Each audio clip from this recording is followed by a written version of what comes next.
Latest education videos देखने के लिए सब्सक्राइब करें सिद्धार्थ चौहान यूट्यूब चैनल को and press the bell icon to get notification of new upcoming videos on science and mathematics.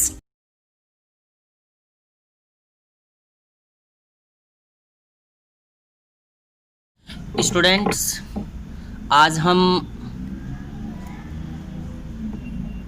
NCERT numericals को cover कर रहे हैं।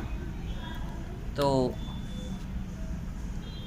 न्यूमेरिकल सोल्व करने के से पहले हम लोगों को कुछ फॉर्मूलाज को लर्न करना होता है। तो मैंने यहाँ पर सभी इम्पोर्टेंट फार्मूलाज लिख दिए हैं। मैं एक बार उनको रिपीट कर देता हूँ। Electric charge Q equal to होता है NE के equal. Electric charge Q equals to NE, जिसमें N आपके पास होता है नंबर ऑफ इलेक्ट्रॉन्स जितने उस चार्ज में प्रेजेंट हैं। सेकंड आपके पास होता है स्टूडेंट्स E का मतलब होता है चार्ज ऑन एन इलेक्ट्रॉन, कि एक इलेक्ट्रॉन पर कितना चार्ज है।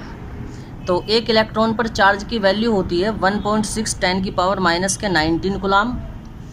फिर सेकंड आपको लर्न करना होता है electric current. Electric current I equals to होता है electric charge upon time. Electric charge को हम क्यों लिखते हैं, टाइम को T लिखते हैं, तो इसलिए electric current I equals to Q upon T हो जाता है। इसकी यूनिट होती है students ampere. Electric potential V equals to W upon Q naught. यहाँ पर बुक NCERT में आपको दिया गया है V equals to W upon Q। तो W यहाँ पर क्या होता है, W is work done, Q electric charge, जो कि हम टेस्ट चार्ज कंसीडर करते हैं, जो आपका किसी भी इलेक्ट्रिक फील्ड के अंदर ट्रैवल करता है। तो इस तरीके से इसकी यूनिट वोल्ट होती है। V equals to W upon Q, unit will be volt. Fourth resistance R equals to V upon I। तो ओम्स लॉ कहता है V equals to IR।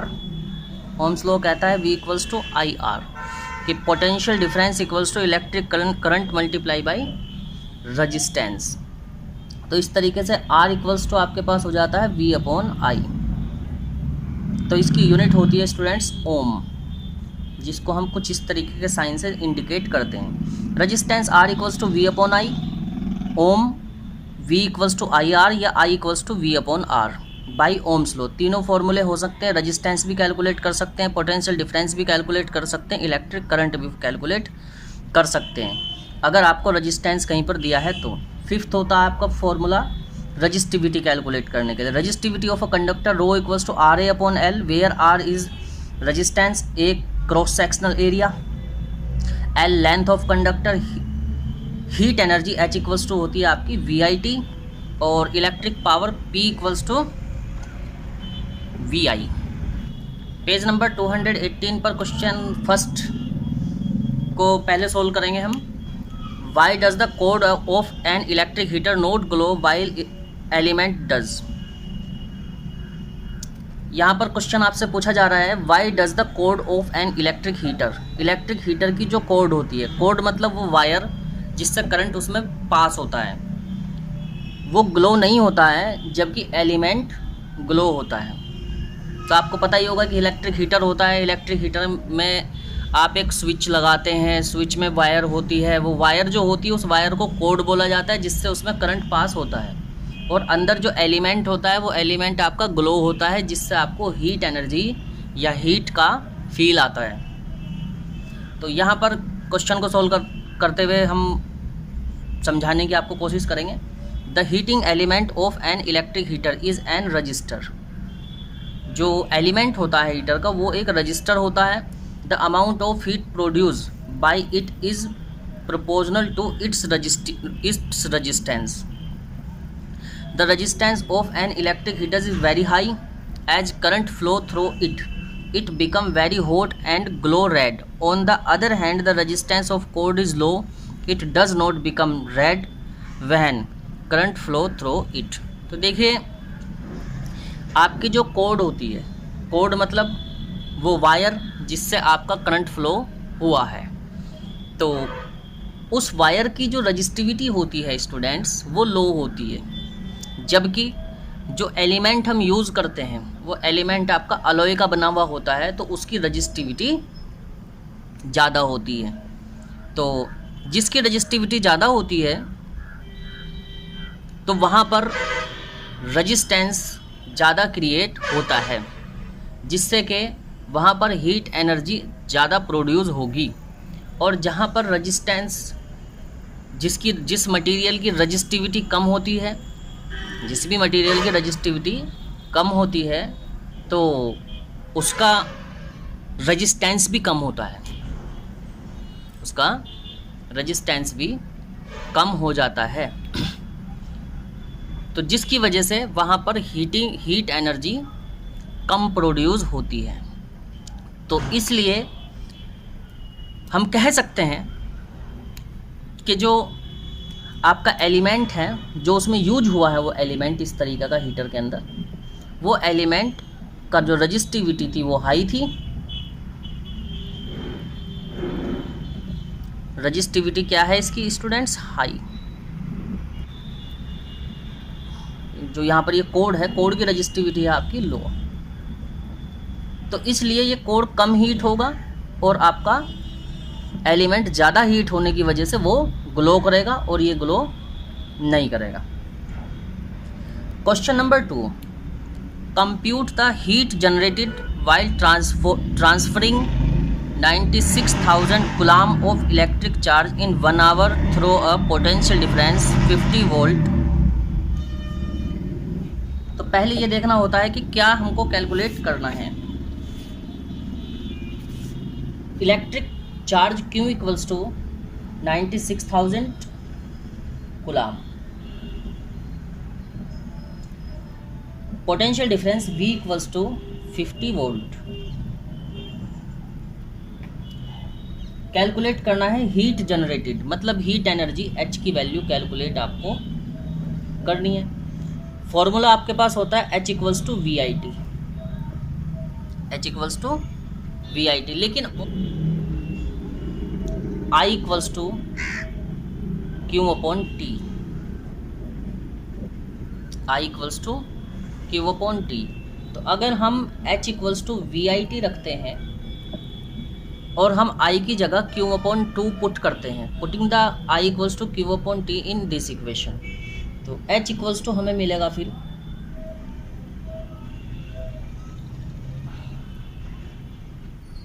Potential difference को पोटेंशियल डिफरेंस ही रहने देंगे, Q अपॉन T कर लेंगे और मल्टीप्लाई बाई T, T से T कैंसिल हो जाएगा, तो H इक्वल्स टू आपका हो जाएगा VQ, H equals to VQ। तो आप डायरेक्ट VQ रख के इसकी वैल्यू कैलकुलेट कर सकते हैं। 96,000 की मल्टीप्लाई आपको करनी होगी 50 के साथ।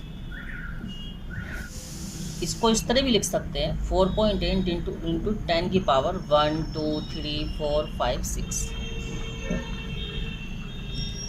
क्योंकि एनर्जी है तो एनर्जी आपकी होती है जूल में। Answer discuss on page number 220 in text question. First, what determines the rate at while energy is delivered by the current? Answer होता है इसका इलेक्ट्रिक पावर। तो इसको समझने के लिए फिर इसका थ्योरेटिकल पोर्शन भी करना है। The rate of consumption of electric energy is an appliances, electric appliances same बात है ये, is called electric power. Hence the rate at while energy is delivered by a current is the power of the appliances। तो answer में आप electric power लिखेंगे। Question number 2, an electric motor taken 5 ampere from a 220 volt line, determine और calculate the power of motor and the electric consume in 2 hour. Calculation के लिए electric current आपको 5 ampere given है, potential difference V equals to 220 volt, T 2 hours, आपके पास तीनों दिए, electric current भी दिया है और पोटेंशियल डिफरेंस भी दिया है और टाइम भी दिया है। तो H इक्वल्स टू VIT में आप वैल्यू रख दीजिए और कैलकुलेशन कर लेंगे। लेकिन ये 2 आवर को आपको सबसे पहले सेकंड में कन्वर्ट करना पड़ेगा। 1 आवर में 3600 सेकेंड्स होते हैं, तो 2 से मल्टीप्लाई कर देंगे, वैल्यू यहाँ पर रख देंगे और फिर इसको लास्ट में किलोवाट आवर में चेंज कर सकते हैं आप।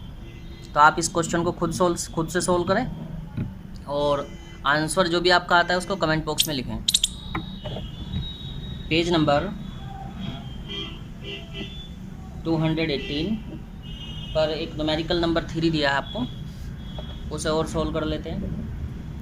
N electric iron of resistance 20 ohm, तो R इक्वल्स टू आपके पास हो गया 20 ohm, taken current 5 ampere, I equals to आपके पास हो गया 5 ampere electric current, calculate the heat develop in 30 second, और आपके पास टाइम हो गया है 30 सेकेंड का।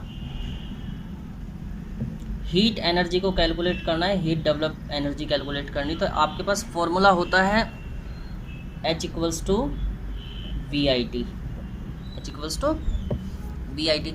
लेकिन V इक्वल्स टू आपके पास फॉर्मूला एक और भी होता है IR, V equals to IR। तो V इक्वल्स टू IR यहाँ पर पुट करिए, तो IR जब हम पुट करेंगे I² RT हो जाएगा हीट एनर्जी की वैल्यू। तो H इक्वल्स टू होगा आपके पास I² RT, I² RT में I की, R की, T की वैल्यू आप पुट करके क्वेश्चन को सोल्व कर सकते हैं। तो I का स्क्वायर कर देता हूँ मैं, 5 का स्क्वायर मल्टीप्लाई R हो गया आपका 20 और इंटू टाइम T 30, तो कैलकुलेशन कर लीजिए, क्वेश्चन सोल्व हो जाएगा। NCERT एक्सरसाइज पर आ गए हैं 221 पेज पर। इसका सॉल्यूशन आपको नेक्स्ट वीडियो में कराएंगे। तब तक के लिए देखते रहिए सिद्धार्थ चौहान यूट्यूब चैनल को, और आप हमारे टेलीग्राम चैनल पर भी जा सकते हैं। To find NCERT PDF solutions, join us on our Telegram official account Siddharth Chauhan Official।